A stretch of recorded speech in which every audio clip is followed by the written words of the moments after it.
Hey there! So I wanted to get these videos together now that you've adopted your new little fur babe.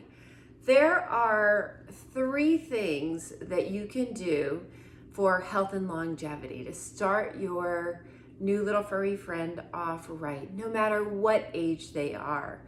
We adopted our big black lab, Buka, at 10 and a half years old. He's 11 and a half now. We've had him exactly 1 year. So no matter what stage they're at, you can make some simple changes. The very first change that you can make is nutrition. Nutrition. That's the foundation of health. Everything starts from the inside out. And even if they come with health challenges, you have the ability to change those and to help their body detox from whatever situation they might have been in. The second, we're going to take a deep dive into that. The second is also flea and tick prevention. So as you know, and I probably have spoke with you before, that 1 out of every 2 dogs dies of cancer now. It's really sad. And 1 out of every 3 cats dies of cancer. And a lot of that is the processed food that we may have been feeding or that they may have had prior to us. Flea and tick prevention, which putting a traditional pesticide into your dog's bloodstream obviously is not good for their organs. So if we can eliminate a pesticide and use a natural flea and tick prevention, then that helps their body and their organs. So saying natural doesn't mean that it doesn't work. For example, the flea and tick spray that we use is an essential oil spray, and turmeric essential oil. There is a scientific research study on PubMed, which is a government regulated site for all these peer review pages, that turmeric prevents the attachment of ticks in dogs. So there's lots of science and research on this. The last thing is heartworm prevention. So heartworm prevention, a traditional heartworm prevention, maybe like a heart guard or a neck guard. Again, those are pesticides. The active ingredient is like an ivermectin, a pesticide. So the difference, again, is using a natural solution. So we're not using these pesticides that are neurotoxins. When we take out that 5-foot pamphlet, I want you to read and educate yourself. That's my job, is to help you, empower you to educate yourself. Knowledge is power. So let's take a deep dive into those 3 topics. And then I'm just going to give you some tips and tricks if you perhaps got a rescue that maybe came from a puppy mill. My little foster dog right now, she came from a puppy mill. She's never lived outside of a cage. She's 3.5 years old. She doesn't know how to drink from a simple water bowl. She didn't have access to water. She had a hamster drip, so there was not enough hydration for her, so she's quite dehydrated. There was not enough moisture and water rinsing her teeth, so her teeth are a mess. She was on probably a very, very inexpensive, low quality food because they don't want to put any money back into those dogs when they're breeding those puppy mill dogs. And her stools were horrible. Her skin was horrible. She had this crazy imbalance in her microbiome. So she had terrible ear infections. She does not know how to walk on a leash, and she is not potty trained. But all of those, just in 4 days, are improving dramatically. And I'm going to tell you exactly how you can do that too. So let's take the next step. Okay, so now we are going to talk about food, nutrition. So I highly recommend feeding a whole food diet, just like you or I would eat. So we would never feed ourselves or our human children cereal every day of their life. We would never feed them processed food every day of their life, right? We would make sure that they had plenty of whole fruits and vegetables and proteins. Those are the building blocks for our cells. So kibble, traditional kibble diet that lives on a shelf and has a shelf life of 6 months or more, has all these preservatives and additives. They've got salts and sugars that make them highly addictive, which unfortunately feed yeast and bacteria in their digestive tract, can lead to the ear infections, the skin infections, can lead to a loose stool. And also, it's processed food. A lot of the time you're getting lamb meal, chicken meal. That is a term for what's left over on the floor. It's not real protein. You could get feet, beaks, feathers, and eyeballs. So you're not getting real nutrition. So what I prefer is all of my dogs eat a raw diet. And if you're not up for a raw diet, I'm going to explain what a raw diet is. It's a prey model diet. It's what their anatomy was designed to digest and to assimilate all those nutrients. And what it is if a dog in the wild, a wolf, right, killed something, it would get 80% muscle meat, it would get 10% bone, it would get 10% organ meat, and it would get slight vegetation from the stomach that's already slightly homogenized. Okay, so it's hard to put that together. I'm really busy. I travel, I'm on the go constantly. So this company called Stella and Chewy's, this is a Duck Duck Goose blend. These are frozen niblets, so they're just as easy to feed as kibble. So you can see these little frozen niblets. So I simply take this out, I put it in her bowl, I'm gonna let it thaw on the counter for about a half an hour to an hour. If you have a larger dog, they come in patties, takes a little bit longer, but I let it thaw and I put the bowl down. It's 100% nutritionally complete.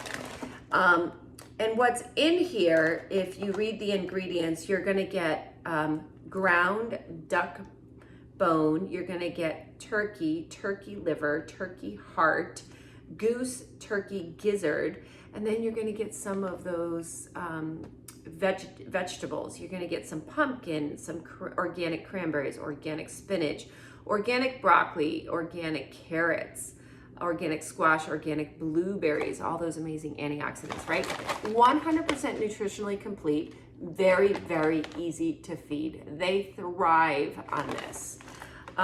If you don't want to go the raw route, that's not a problem. I highly recommend the raw because it has more hydration if you're at home, but they also make a dehydrated raw. And so what you do with this one, this is the same, is this is dehydrated. This is a dehydrated beef blend that I've got my new little Foster on. And same type of ingredients, beef, liver, beef, kidney, beef, heart, beef tripe, beef bone, organic cranberries, organic spinach, organic broccoli, you get it. So this, you just break up into small little pieces. So, you know, I just crumble it up a little bit, and then you're gonna add some filtered water or bottled water to that. And you can use this. I use this when I travel. My new little Pomeranian, she is severely dehydrated. So we are doing the raw. I do use a little bit of warm water and warm it up before I give it to her to make it warm. It smells more appetizing. She's gobbling it up. Within 2 days, her stool was normal again. So those are two really great blends. You can also go the cooked route. There's a couple companies out there. One in particular that I like is called Farmer's Dog. So that is a really good blend. You call them up, you know, you get online, create a profile for your pet, and they send you a cooked diet. So I highly recommend that. Stay clear of any type of processed kibble. Processed kibble leads to the second challenge for most dogs, which leads to death, and that is kidney and renal failure and liver failure. Buka, the older guy that we have, when we adopted him, he did come to us with kidney failure. So switching him to a whole food diet and helping his body detox, getting that microbiome back in balance was a game changer. When you do that, I highly recommend also adding some supplements. So there's 2 supplements that I recommend as a basic healthy habit kit for your dog. The first one is Terrazyme. So Terrazyme is a digestive enzyme. It helps them break down the nutrients from their food, absorb those nutrients. It also helps their digestive tract break down that food so that their other organs can heal. And if you have a dog that has allergies, perhaps you have a poodle or a Bichon or a Maltese and you're noticing some red staining on their feet, some tear staining, some staining around their private parts. Those are all due to chemicals and toxins that are in their system. So Terrazyme acts as a little Pac-Man in their digestive tract and gobbles up all that extra histamine. What I do with the Terrazyme, it comes in a capsule. Let me just grab this real quick. It comes in a capsule like this. I simply open this and sprinkle it on their food. Bean is 5 pounds, so she's getting about 1/3 of a capsule on her food. Bella is 11 pounds, she gets a half a capsule on their food. And then Buka is 92 pounds and he gets a full capsule on their food. So that's the second. Then PB Assist, this is our pre and probiotic. And it looks like this little space shuttle. So not all pre and probiotics are created equally. This one is double encapsulated. So a lot of times if we add a probiotic, it might be a powder or a liquid or a spray, it gets the animal's digestive tract. And a dog's digestive tract is so acidic and so strong, and it was made to break down bone. So you can imagine when that probiotic gets to the digestive tract, it's killed. So it never makes it down to the small intestines, large intestines, and colon. So this is double encapsulated. The first capsule has a prebiotic, which neutralizes that stomach acid. The second capsule, that's the little green space shuttle inside, that's chlorophyll, which is oxygen. Major antioxidants there. And it has 6 billion CFUs of probiotics. So that makes it down to the digestive tract. 70% of an animal's immune system stems from their digestive tract. So it's super important to get that back in balance, especially if you are working on a skin condition or an ear condition or loose stools or upset tummy, any type of vomit. We really have to get that digestive tract back in balance. So those 2. And at the end, I will provide you with a link. These are both from doTERRA International. Everything is tested, third-party testing for herbicides, pesticides, synthetics, fillers, heavy metal toxins, so you can be assured that you're getting a pure product. So let's dive into number 2. All right, so let's talk about heartworm prevention. First, a little education on heartworm prevention. To get heartworm, a mosquito needs to bite your dog and they lay the microfilaria in your dog's bloodstream, and then that grows into heartworm. So it's ideal to keep the mosquitoes off your pet. We're going to talk next about the flea and tick and mosquito spray. Keep them off your pet. But we also need to cleanse the bloodstream. So traditional heartworm prevention, which it's actually creative marketing. It's not prevention, because the mosquito still bites your dog and you're going to give them a heart guard or a neck guard, and that has a pesticide in it, most likely ivermectin. This pesticide is running through your dog's bloodstream on a monthly basis. So every month, you are damaging your dog's organs by giving them this pesticide. There are major side effects. I learned the hard way, and this is why I do what I do. I gave my beautiful Capone, my Brussels Griffon, a half of a heart guard on Saturday night, many years ago, about 9 years ago. And on Sunday morning, he woke up 100% blind. That is a side effect. It's listed. I didn't open the 5-foot pamphlet. I was uneducated at that point.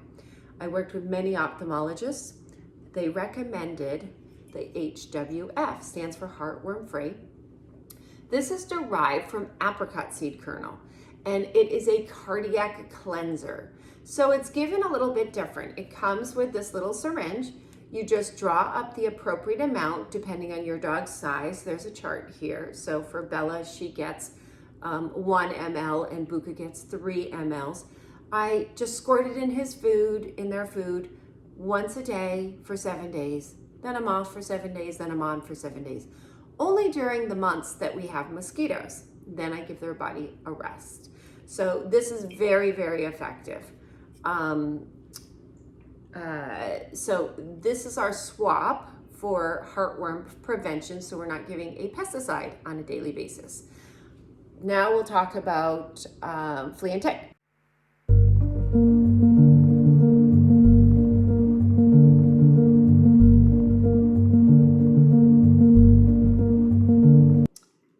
Okay, so flea and tick. I mix up a simple flea and tick spray for my dogs. I usually mix it up in a 16-ounce bottle. It is over there and I forgot to grab it. So we use a couple different essential oils. The Terra Shield essential oil is a repellent blend.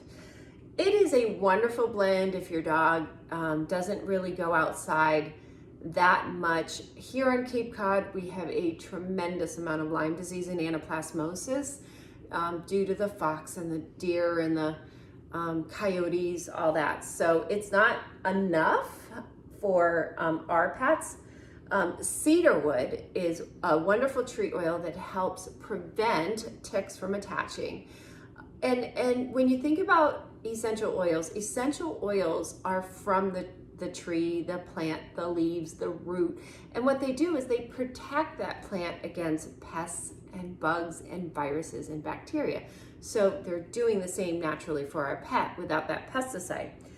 We add geranium, a wonderful repellent. I actually use geranium spray on all my strawberry plants in the summertime. Turmeric, as I had mentioned earlier, there is a PubMed study that turmeric prevents the attachment of ticks in dogs. That's a wonderful addition. Peppermint, great repellent, especially for those mosquitoes.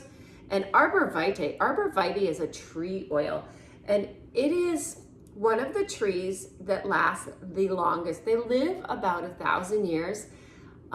Just a fun trivia fact. And the reason they do is because of their essential oil. They can prevent the termites and all those pests from getting into that tree. So it's a wonderful addition. So I'm going to post in this video the essential oil recipe, and I will put those oils in our Healthy Habits kit as well. I spray my dogs. I leave the spray bottle over by the slider that they go out first thing in the morning to go tinkle. Everybody gets a quick spray once a day. That's it. If I were hiking or going deep into the woods, I might give them another dose of that before I head out. But super simple to do. And once you have all these oils, there are 250 drops in each bottle. So you can make 13 16-ounce bottles of flea, tick, and mosquito spray out of one kit. It breaks down to about $5 for flea and tick spray. So it's very, very economical once you have those oils.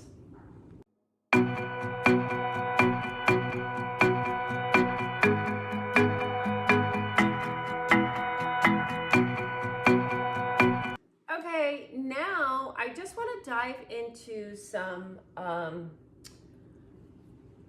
other areas that may be helpful to help your new fur baby transition. So one of the first things is they've gone through a lot, especially this last group who was a puppy mill breeder. So these dogs lived in cages, as I had mentioned. They never touched grass. They really didn't have a ton of human touch. They never had a leash put on them. So these are all very scary things for them. So what we're doing for Bean is we have this essential oil diffuser, and I have these throughout my house, but you can have one in the main part of your house. And I've added lavender essential oil. So our lavender essential oil is actually pharmaceutical grade now. There is a study from the University of Mississippi. And what makes it a pharmaceutical grade is that you are going to get the same exact results time and time again. Lavender is very calming, very soothing. It's great for skin irritations. It's great for burns, but we are diffusing it in our home. And everybody is just calm and sleeping. I actually will put a drop of lavender on and put it on me before I start to do something with Bean. So I'm teaching her how to be brushed. I am working on her teeth, and I'm going to do that with you too, showing you how I'm applying this essential oil toothpaste on her teeth. I have been able to remove one whole side of her tartar very, very easily, but she has to be calm and she has to trust me. That's very, very important. So the essential oil diffuser with lavender is a great way to keep them calm. The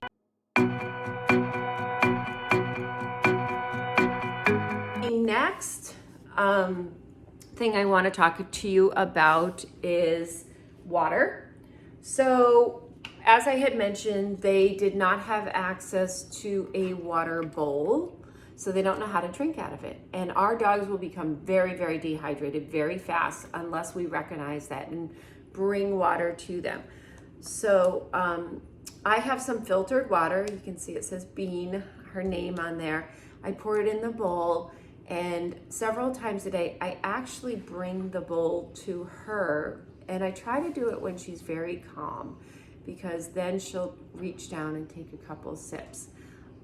That has been wonderful. I do have the bowls on the ground. She just this morning has started to go to the bowl by herself, but probably for the next week to 2 weeks, I am going to have to bring the bowl to her to hydrate her. So that's super important. The next thing is leash walking. So they do not like anything on their neck. A lot of them are practically feral and flipping over backwards. They're so terrified. So a really soft harness, and I'll fit this on her and show you how this fit, a really soft harness. This for her, and you can find many different kinds. The Papaya, Puppia, is a great brand. Amazon, very inexpensive, like $11. Super soft. And so the leash attaches to her back, so you have more control over the whole body, so they don't hurt themselves if you have just a collar on. So her leash attaches here, and the big thing is when they start walking, no matter what direction it is, you walk with them, and if they turn, then you run with them, just to let them know that they can walk freely, because walking on grass is very, very new for them. As far as potty training, what I do, and I think I've sent some video out to many of you, is I keep Bean at nighttime in a playpen because I don't want her hiding in a crate. So I have nice soft bedding. I don't know if I can flip this around and show you. Let me show you. So you can see there's Bella on her bed asleep. I just have, and there's Bean's bed. I just have soft bedding throughout the house for her to sleep on. That way, when I go to pick her up, she can't hide in her crate and isn't fearful, and I don't have to put a leash on her to get her out. I just wanted to come over here and find her. So here's another bed she has found that she loves. And if I do have to go out, I have this little playpen here that she can go in, nice soft squishy blankies. Then as soon as I come home, I run her out this one slider, and you can see go down off the deck, slider, I've got my playpen there. As soon as I put her in the playpen, I wait, she goes tinkle, and then I throw a party. Tell her what a good girl she is. She only goes in this playpen to go potty, and as soon as she goes, I scoop her up and take her out, and then give her a treat. So you can see, excuse the messy house, but I have beds everywhere, so she knows that she can go from bed to bed and feel very comfortable. And this one just lays here. Okay, so their teeth. So I have a mixture right here. This is coconut oil, baking soda, and then it's our lemon essential oil and the On Guard essential oil. So On Guard is our protective blend. It's antibacterial, antifungal, antiviral. It's great for us this time of year. I put it on the bottom of my feet every day, twice a day, to give my immune system a boost. But it also is gonna start to eliminate some of that crud that's going on in their mouth. And then the lemon essential oil prevents the mineralization of plaque from turning into tartar. So what I do, because the coconut oil does get solidified, you can see this is solid right now, it's kind of chilly in here. So I just put it in, a bowl with some warm water, it turns to liquid. And then what I'm doing right now is, and I'll demonstrate, I'm gonna go get her and demonstrate, is I'm just petting her, rubbing up her nose, kind of giving her a massage, and then I go up under her gums and I touch her teeth. So she's starting to allow me to touch her teeth. But I do this every day. I dip my finger in and I just rub a little bit on the inside of her mouth on her teeth. I was able to pick off one whole side. So she has no tartar on one canine, no tartar on her back molars. So I've just been rubbing. That has been very, very helpful. Putting them on the probiotic also helps, and then making sure that they have plenty of fresh water and hydration. So that is what I'm doing for her teeth. We talked about potty training, we talked about leash training. If you have any other questions, please reach out to me and let me know. And I'm just gonna put Bean up here and show you a couple things.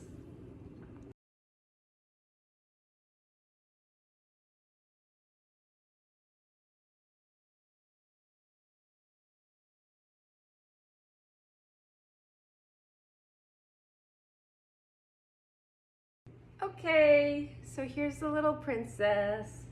So we are, I'm gonna show you what her ears look like and then the progress that we're making. So for her ears, I mix up a blend of witch hazel, which is anti-inflammatory. It's also drying, especially if there's any type of yeast in there. A little bit of coconut oil, which is antibacterial, antifungal, antiviral, and 2 essential oils, frankincense and lavender. So the lavender is very soothing and calming to skin, especially if they have very irritated skin in there. And frankincense is a natural anti-inflammatory. It helps with cellular repair. It's also antibacterial and antifungal and antiviral. So I'll mix that up in here. I'll send you this recipe as well. I'll post this. And then I just very gently am just using some cotton pads and some little Q-tips, just staying on the outside of her ears, and wiping that. So a dog's ear canal is L-shaped like this. So a lot of times you'll notice golden retrievers or labs will get hot spots right here, and that's because that's where the eardrum is. It's way down there.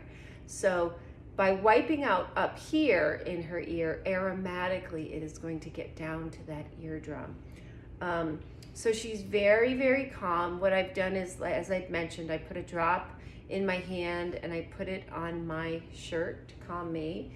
Then I also put a drop in my hand and I just pet her very gently, so aromatically She's breathing in the lavender, very calm.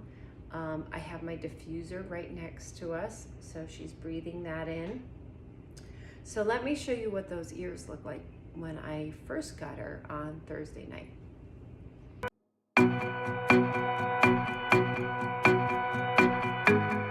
Okay, so little Bean is nice and relaxed, so we're gonna go ahead and clean her ears.